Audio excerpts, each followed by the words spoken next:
Budgeon, and I'm the CEO and founder of Bud Communications. We are a specialist PR and communications firm for challenger technology brands.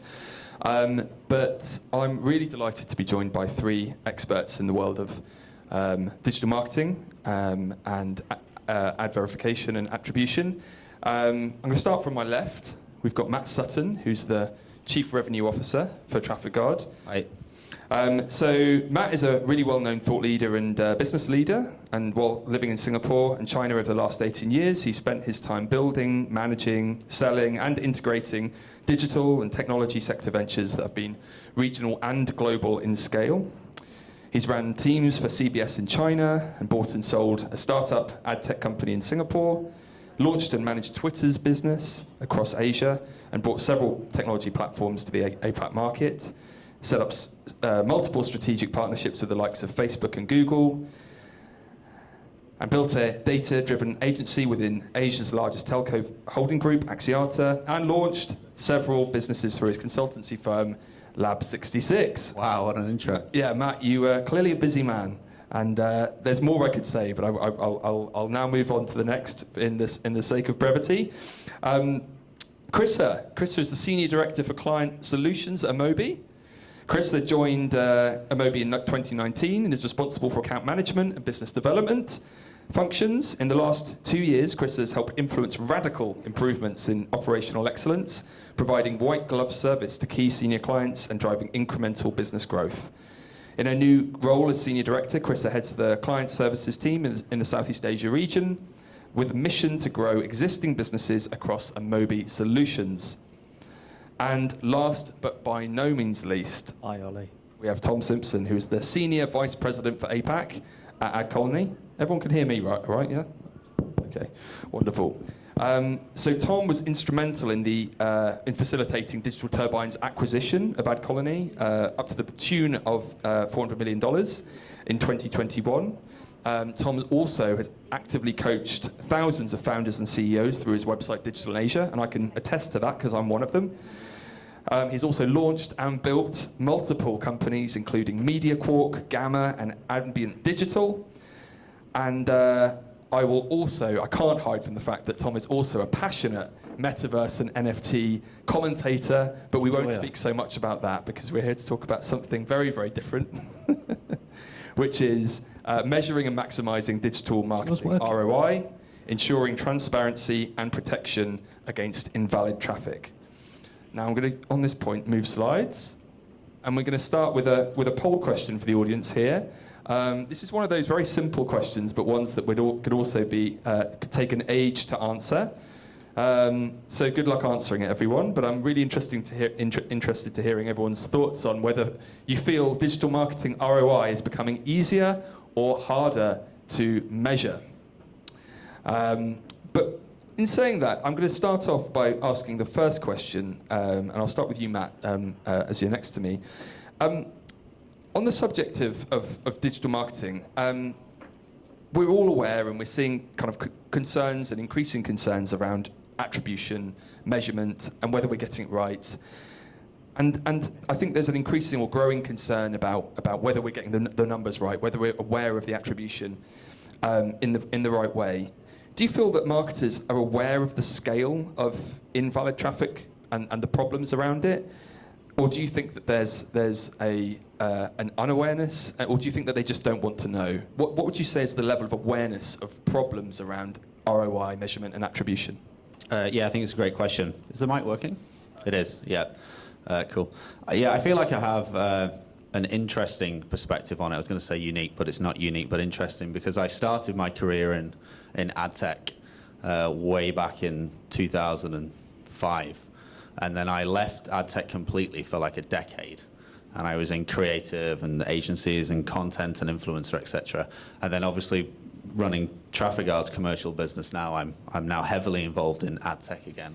And in particular in verification, tracking, return on ad spend, which conversions are real, which conversions are not real, which clicks are real, which clicks are not real.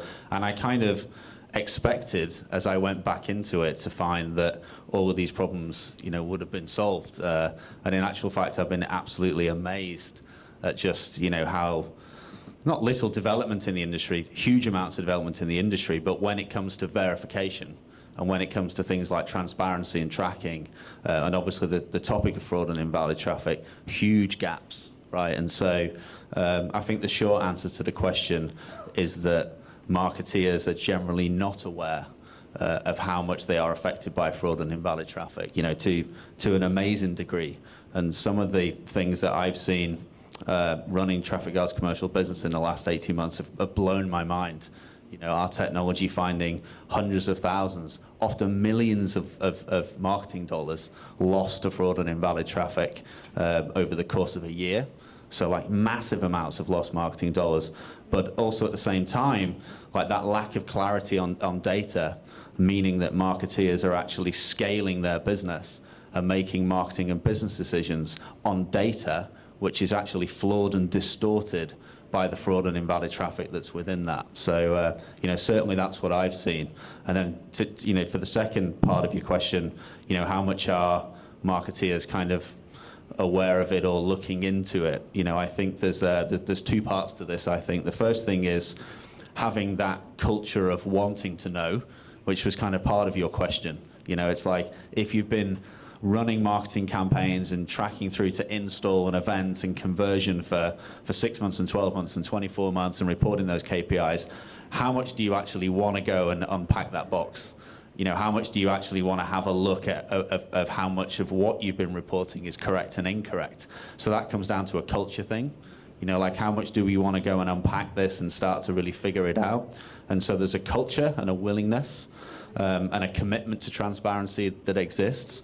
And willing to kind of expose the fact that maybe the things that you've been tracking to are not 100% correct, you know, so that takes a certain kind of mindset, maybe a bit of braveness, and you need to be in the right organization that's willing to support you and back you on that. So that's like a culture thing.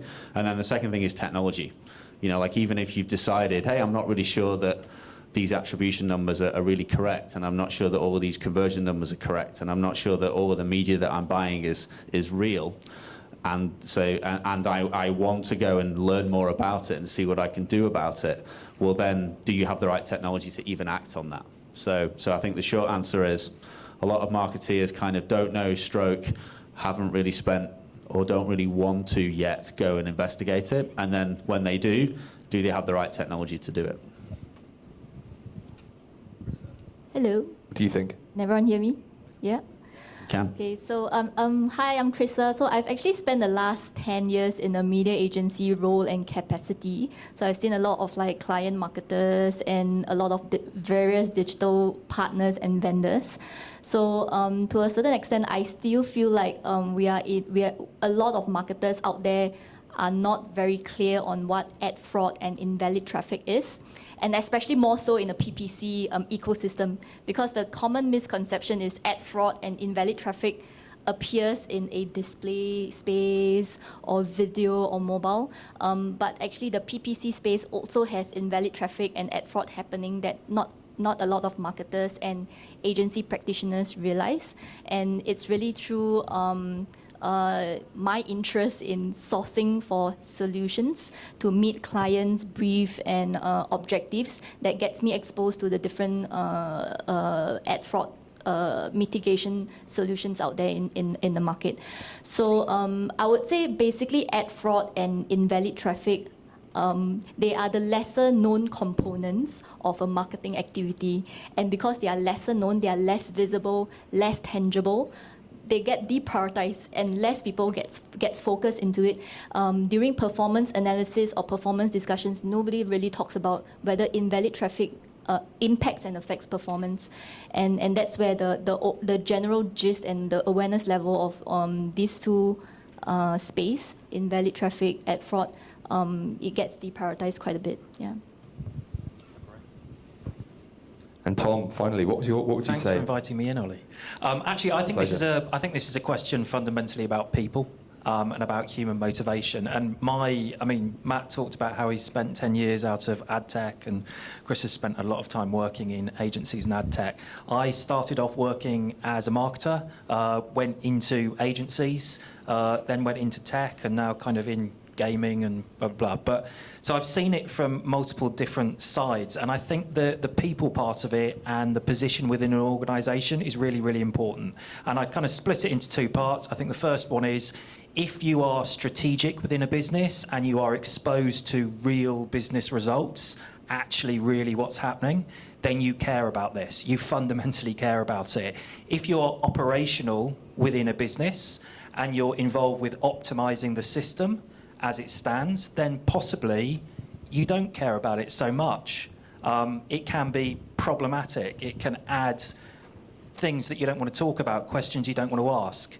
And I just think that's a fundamentally human thing, and it's to do with people's roles within organisations. And there's no right or wrong about that. It's just about where people sit and what their tasks and motivations are. And one thing, I'd tell a personal story about that. When I was much younger and working at an agency, we actually identified a client who was spending a lot of money on what we thought was probably fraudulent activity. It was a large client based in Amsterdam, and I was a young lad working in an agency in London. So we got on a plane, and I persuaded our local kind of country marketing manager to get on a plane and fly over to HQ and talk to the guys in Amsterdam and tell this kind of story and our concerns. And essentially we were told, yeah, I mean, this is the way that we measure, this is the way the system works, and just keep on doing it. You guys are doing a brilliant job. Numbers, everybody's happy right now, so yeah, let's wait until... Absolutely. And it did, I mean, it turned into a much more interesting conversation over the next couple of years, and we did actually get to a stage eventually where we brought in some systems to identify what was going on, and we changed it. But initially there was that kind of resistance, and it's, again, very human kind of thing. I suppose it draws back to what you were saying, Matt, about bravery, really. I suppose if it's a system that kind of requires, actors to kind of cut through that inertia, then that's what's required to create that change. Yeah. I mean, one of the things that we say to clients is, if you're a growth-focused CMO, and if you're a CMO that's not focused on growth, then, what are you doing? But if you're a growth-focused CMO and you're spending your time kind of optimizing creatives and which you should be doing, and A/B testing and all of those kind of things, but you're not using a fraud suite, then you're missing a massive opportunity to optimize, because you're actually doing all of that on incorrect data, and you're eking out single digit, often less than single digit improvements in performance, whereas you could make your media massively more performant by having a fraud suite in there and having fraud detection tools and invalid detection tools. So that's one of the things that we say all the time. I think to Tom's point, it needs a smart marketer and a strategic marketer to want to go and investigate that, and also to have the mandate and have that ability within an organisation to open that box and say, this is something that we want to go and look into. And obviously there are plenty of those smart marketers around.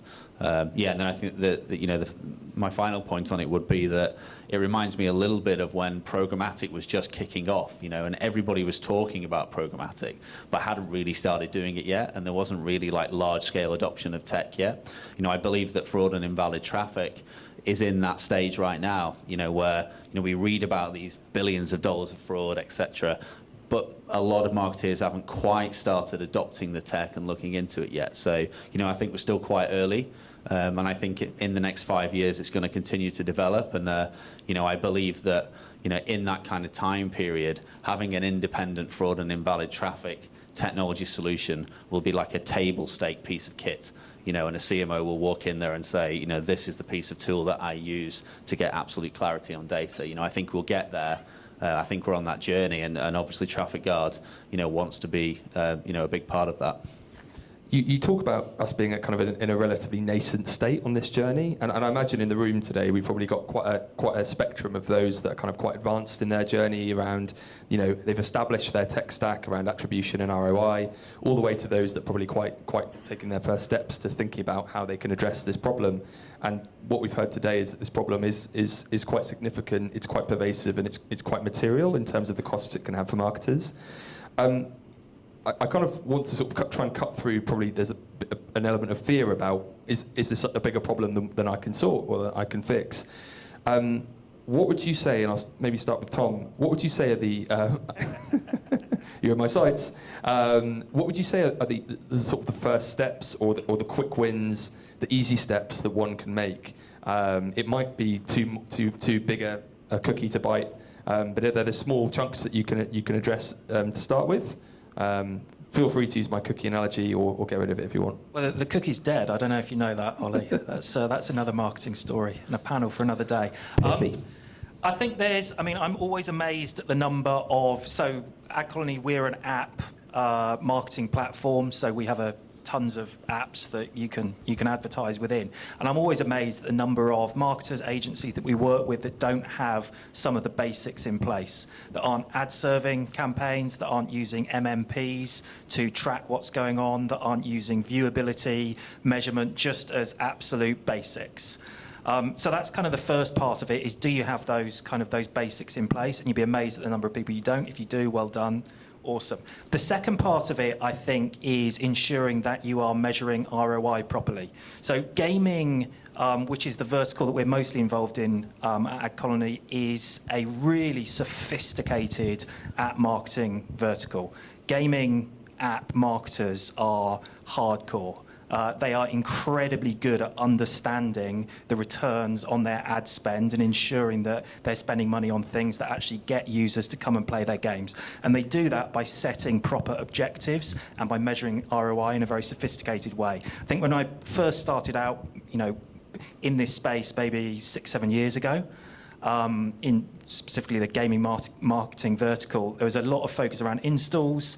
But yeah, much more focused now around kind of 60-day, usage, returning users, that kind of thing. So sophisticated marketing analytics that allow you to understand whether the traffic that you're driving, the installs that you've driven, are actually doing something that you want. And there's so many ways of setting that up. So I think that's the second one, is the ROI. The third part of it, and this is to what Matt and Traffic Guard do actually, is using more sophisticated fraud detection and protection technology to ensure that you're not polluting your data with incorrect installs, with invalid traffic. One of the problems of only doing the first two parts of it is you'll have a ton of invalid traffic, a ton of invalid installs sitting in your data, which will take you time to optimize and cause you to optimize towards some of the wrong outcomes. So you haven't got clean data. Using something like Traffic Guard or similar platforms, other platforms do exist, I have to say that. But yeah, allows you to ensure that your data is clean and you're optimizing towards the right outcomes.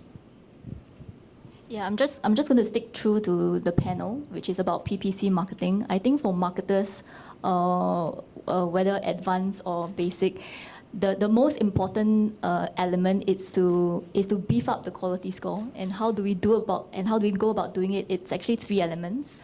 First, it's to beef up your landing page. I've seen a lot of landing pages which are either there's just too many information, or there's just no information at all. And if there's no content within the landing page, search engines can't crawl it. There's no content being dug through to be able to serve an appropriate search ad copy to the end users. So beefing up landing page. The second one is to craft very relevant and appropriate ad copies, because exactly what makes a user take and click into a PPC ad is essentially how attractive your ad copy shouts out to your target audience. And the third is definitely to mine as much as possible all the keyword opportunities that you have to offer, that the end users are actually searching for. So these 3 elements make a very good quality score, and therefore would make PPC measurement very effective.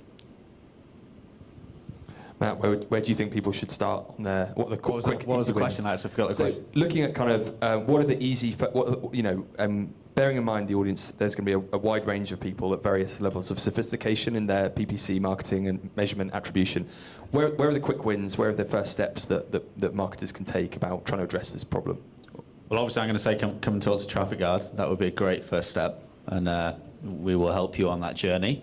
And then, yeah, the most obvious thing is really just to echo what I said before, which is get the mandate and have the authority to go and set up to get absolute clarity on your data, right? So have that ability and that mandate to be able to do that for yourself, so to be able to get clarity on data, and then use technology, right? So, you know, I think what Tom said there is absolutely right.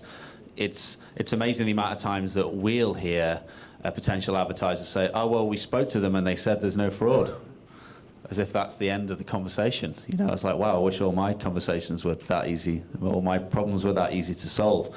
So it's, you know, I think it's behovent on you as the marketer to have the right marketing tech stack in place to get the results that you want. You know, like Tom said, it's, you know, running Ad Colony. It's, you know, they're a supply-side network. It's their job to provide advertisers with media eyeballs, but it's impossible for them to be responsible for absolutely everything that's happening on that network, right? There's too much going on. You know, some of that is behovent on the advertiser to have the right marketing technology stack in place. They're the guys and girls who are choosing what creative to use and what targeting to use and which publishers to go and target on. You know, they're in control of that. So, you know, that also extends to how many of the things that we're buying are real and not real. How many of them are below the fold? How much of this is click spam, right? So it's behovent on you as a client to have the right technology in place. So I guess the short answer is leverage the technology that's out there. And like I said before, you know, it's my view that having third-party verification technology, fraud and invalid technology, will become a table stakes company for any performance growth advertiser. And you mentioned about third parties, and I just wanted to touch on that as well, because of course there are a host of third-party attribution measurement solutions on the market. And I want to maybe start with you, Chrissa. But I mean, that kind of measurement, ROI, attribution solutions, ad fraud protection market has become almost an industry of its own. And I just wanted to ask, you know, what do you think brands and SMEs should be doing or asking to evaluate the right partner? What are the questions they should be asking to determine whether there's a black box of secrets that they should be walking or running away from, and those partners they really feel they can fully trust and know are going to be able to add value for their business? Yeah, I think it's only in recent years where ad fraud and invalid traffic, all these different components of ad fraud are being more widely discussed. And it's only in recent years that a lot of marketers and agencies, people, we are being exposed to a lot of solutions out there. The black box thing that you mentioned was very interesting because my perception of black box is within the DSP platforms where we activate all those what we call invalid traffic protection. It's just a tick in the box in the DSP platform, right? So there's nothing behind that tick in the box where we get to understand the algorithm and the system and tech that goes behind preventing this ad fraud and invalid traffic components in a campaign delivery. Whereas there are solutions out there in the market, Traffic Guard being one of them, where there is a very clear dashboard even being given to agency practitioners, even to client marketers, where we can get access to the dashboard and be able to see in real time the amount of invalid traffic that's being screened through, and at the same time it's being weeded out in real time as well. And because of that API, the seamlessness of the API between Traffic Guard solutions and the search engines out there, it enables that very quick solutioning to weed out invalid traffic and ad fraud. Yeah. Go for it, Tom. Okay, excellent. The first part of it, as Chris has said, it's hilarious the number of times that we run activity or have activity run with a client using multiple different platforms, which all say something different. and nobody can get any answers as to what's going on with the data or blah, blah. So I think the first thing that's really important is are you working with a black box? Do you have transparency around your data? I think that's absolutely crucial. I think the second part of it, and this is coming back to kind of the people bit, the incentive alignment, is how are you getting paid? The aligning incentives is really important. As an MMP or as a tracking solution, it's possible that you're paid on simply the number of pieces of activity that you're tracking. So actually killing activity, finding fraud, reducing volume can actually, you can be disincentivized to do that. So think about the incentives, think about the people that you're working with and how they're incentivized to help you. And Matt, what would you say? Yeah, I think they've covered it. It's the first part is the analytics. So, what is the level of transparency and analytics that I'm getting? So, to the point of the panel here, it's, am I ticking a box and then being told that it's been removed, or I'm being told that that's been verified, or can I just see it all with complete clarity in real time? So it's the analytics side, and then it's the prevention side. So how real time can I act on that data? So do I have complete clarity on my data? And then how can I actually prevent and act on it? Then I think maybe the third thing is, can you test the technology out, right? So is one of these partners willing to let you go and use the technology and test it out and actually see for yourself and start to understand yourself about what invalid traffic is out there? Because, for a lot of marketers, it's a journey and they want to start understanding it. And so, can they dip their toe in the water and get access to some of this data to get started? And rounding up before we move on to the Q&A, I wanted to ask, where do you feel Southeast Asia sits within the global context of attribution and ad fraud? Do you think we're the age-old narrative of sort of Southeast Asia catching up is true? Do you think there's some areas of innovation that exist within Southeast Asia that are kind of cutting edge? Matt, where would you see Southeast Asia ranking in the global context? Yeah, it's an interesting question. I was actually surprised that as far as ad fraud goes, Singapore is has the second highest incidence of ad fraud in Southeast Asia, which just something instinctively you would think less, right? Instinctively you would think there's less ad fraud in Singapore than maybe some of the other markets. But actually Singapore has the second highest incidence of ad fraud in Southeast Asia. But yeah, at TrafficGuard, obviously, we're a global company. We have clients in every single market. We're connected to over 3,000 different advertisers across the globe. And so we process this data literally on a daily basis.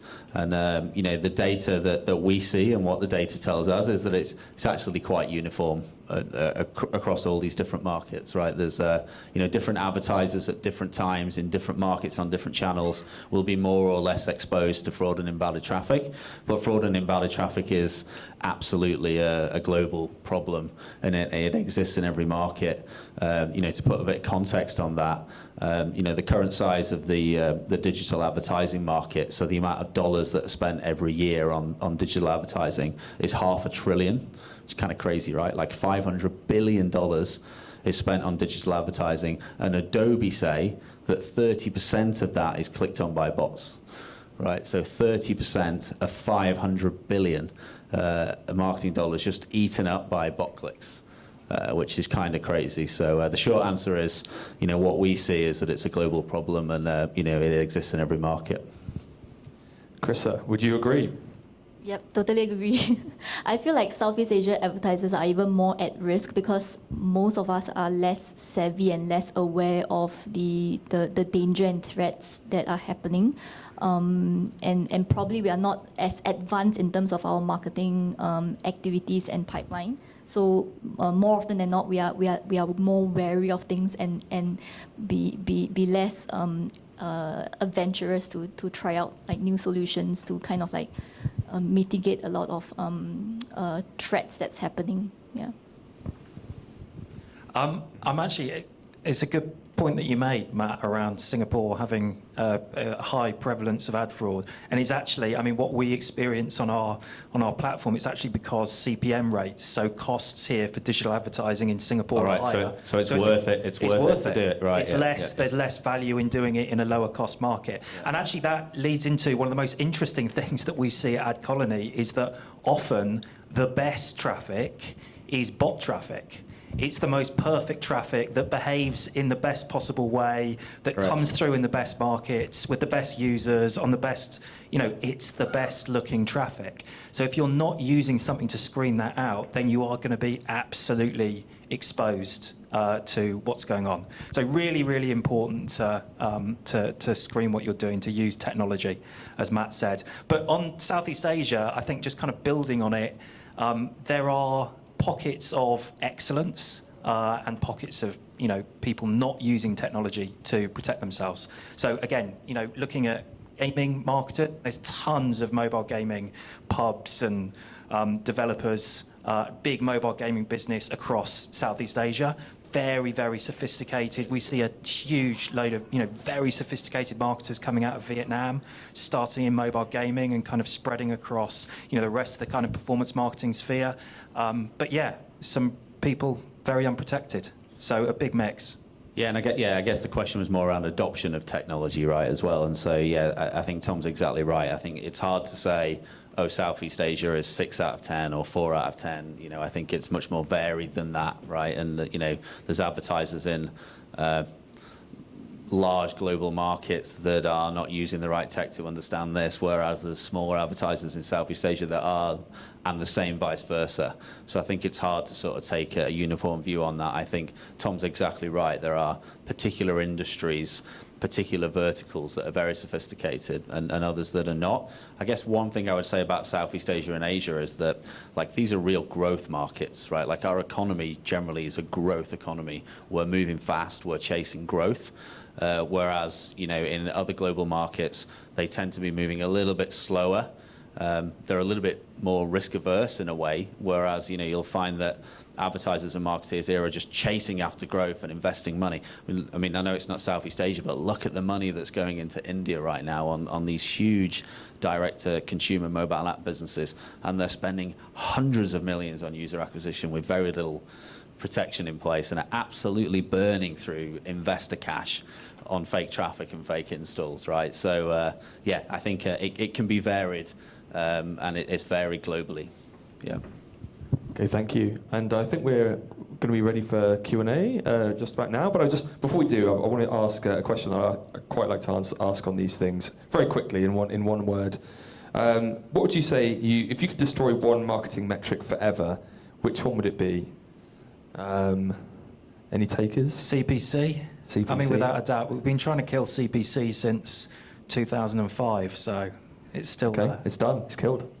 I think for me, it's equivalent to CPC is like traffic and page views. Like without understanding the quality of traffic, it's no point like chasing tens of millions of unique visitors, but not actually impacting your eventual conversion rate. Yeah, that's. Yeah, I don't want to be. I don't want to come across too poncy, but I tend to think that anything that you can track is worth tracking. In isolation, it might be useless, but if you put it all together with lots of other data points, it will still tell you a story. I know that's a really kind of wanky answer, but if I had to say one, I would say those views which are not really views. It's when somebody scrolls through a page and then it counts as a view. So it's not really a view. It's just that you were looking over here and that thing was over here. Probably that. Okay, thank you. And I'm looking at our poll results, and I'm also realising that the question is inherently flawed. Yes or no? Yes or no. I'm going to assume that we're indexing higher on the yes, it's easier by about 13%. So there you go. There's the answer. And now moving on to the questions and answers. Thank you for everyone's questions. I guess I can just pick and choose. I'll start from the top. From Anonymous. Google's algorithm. You know that guy. Whoever you are, thank you for your question. Google's algorithm picks up ad fraud and invalid traffic. How much more value does a third-party tool bring? Is there a spending threshold for positive ROI? Who would like to take a stab at this one? I guess I'd better take it, right? Yes or no? Yeah, go for it. Yeah, Matt, it's yours. So it is correct that Google's algorithm will pick up some elements of ad fraud and invalid traffic. And it kind of comes back to the conversation before where it's like, well, we asked Google and they said there's no fraud, right? It's like, well, they would say that. So Google's algorithm does absolutely pick up a basic level of fraud and invalid traffic, which for a lot of advertisers is going to be more than enough, right? So like they do the basics, but don't forget that Google's advertiser base is tens of millions, you know, and it goes from florists to people that spend $2 million a month on PPC, and so those two clients are very, very different. But the invalid traffic service, if you will, or the invalid traffic transparency that Google gives is necessarily exactly the same for that florist on the corner than it is for that global direct-to-consumer sports betting customer. Because if they started to sort of give those guys more invalid traffic than those guys, then there would be a queue of people 5 times around the planet looking to sue them, right? So they offer a basic level of fraud and invalid traffic to all advertisers.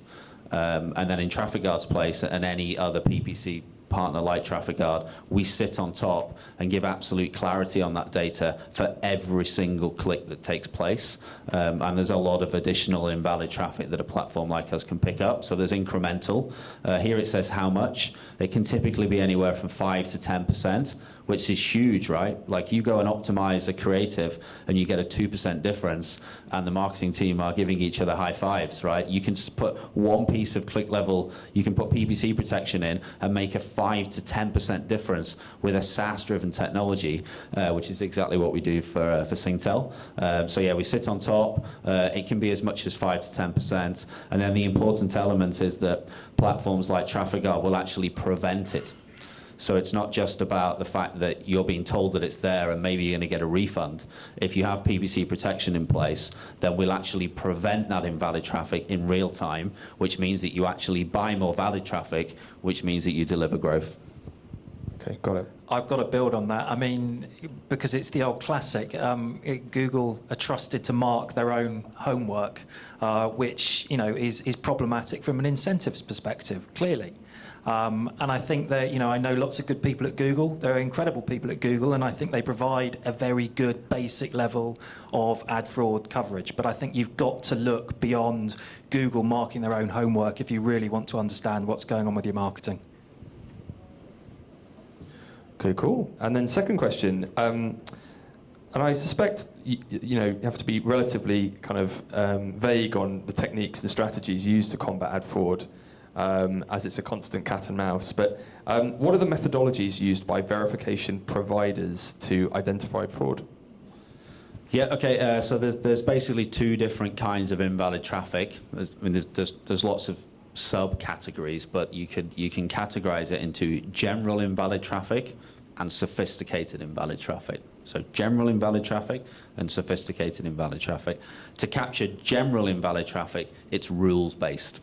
So a good example, and maybe a lesser known kind of invalid traffic, is when you have the same users coming back and clicking on your PPC ads again and again. So sports betting, telcos, insurance companies, marketplaces will have a user clicking on their brand search keyword 20 times in a day. Right now, obviously, we just use rules. We just look at the device ID and the IP, and we can see that's the same user. And so that's an easy kind of invalid traffic to identify. The same with bots. It comes from a known host or an enterprise cloud or a server. It doesn't come from a human hand. So general invalid traffic is rules-based. Sophisticated invalid traffic is much harder to detect and prevent, and it uses machine learning to look at anomalies. So, for example, if you're driving clicks through to an app install from multiple networks, then you've got those millions of clicks coming through and then installing an app. Now, within all of that data, you will find that some of the click-to-install times are anomalous. right? So across all of that data, all of that in real time, a technology like Traffic Guard looks across all of that activity, all of those networks, all of that click-to-install time, and then you will see these pockets of click-to-install time, which are very anomalous, very different to the actual real click-to-install times. To Tom's point, sometimes they just look too perfect, right? But you'll just see this repetitive click-to-install time or impossible click-to-install time or essentially anomalous click-to-install time. And then you'll realize that's actually bot activity. But the thing with that is it's a moving goalpost, because you can't just decide, okay, anything over 5 seconds is anomalous, because that could be real. You're actually looking all the time at the real-time data, and then the machine learning then finds the anomalous behavior. So the short answer is that general invalid traffic is rule-based, and sophisticated invalid traffic is captured with machine learning. Got it. Okay, thank you. And then the next most highly voted question: how much percentage of a media budget does a third-party ad fraud detection tool typically cost? I think I can take that question. Yes. Yeah. It typically costs less than 5%, which is not a lot to begin with, to deploy a third-party fraud detection solution. And imagine by investing less than 5% of your media budget, you are potentially getting that 10 to 20% uplift in performance, and which is what we have seen with our set of clients once we have activated Traffic Guard solutions on all our PPC activities. Yeah. And I think building on what Chris is saying, I mean, it's a small cost versus the return that you normally get. But what we see the really sophisticated marketers doing is not thinking about it as a cost, but making a calculation. They understand what their return on ad spend is. Does this investment increase my return on ad spend by a greater amount? And if so, then it's something that I do. And generally the answer is yes. Does I'm guessing it's ad fraud, does ad fraud covers forced clicks where actual people are forced to click multiple banners? They're forced at gunpoint to click multiple banners? Yeah, I'm trying to make sense of that. Does that make sense, that one? Yeah, I think it could be. I'm guessing it's stuff like, particularly if you're on dodgy websites, which you shouldn't be. But if you're on dodgy websites, for whatever reason, then I'm guessing this is some of those ads where you click once and then you get 3 or 4 clicks at some time, right? So if that's what it means, I think it does. That's click spam. And so the answer is yes. And that's a big part of the performance network space, mobile app install space, affiliate performance channels, whatever you want to call them, all of these like performance media channel spaces. There's a lot of click spam in there, and the main purpose of that click spam is to get attributed for a conversion that you should not have been attributed for, and so we call that attribution fraud. So if a user goes on a page and then is generating 10 or 20 clicks, what actually happens is that your attribution platform attributes an organic conversion to you because you've generated so many clicks that you didn't even click in the first place. So that's called attribution fraud, and that's a very typical fraud type for a platform like Traffic Guard to catch. Thanks, Matt. And that's all the time we have. So I want to say big thank you to my panelists, Matt, Chrissa, and Tom. Thank you very much, and thank you for everyone's time and for joining us today. Thank you, Oliver.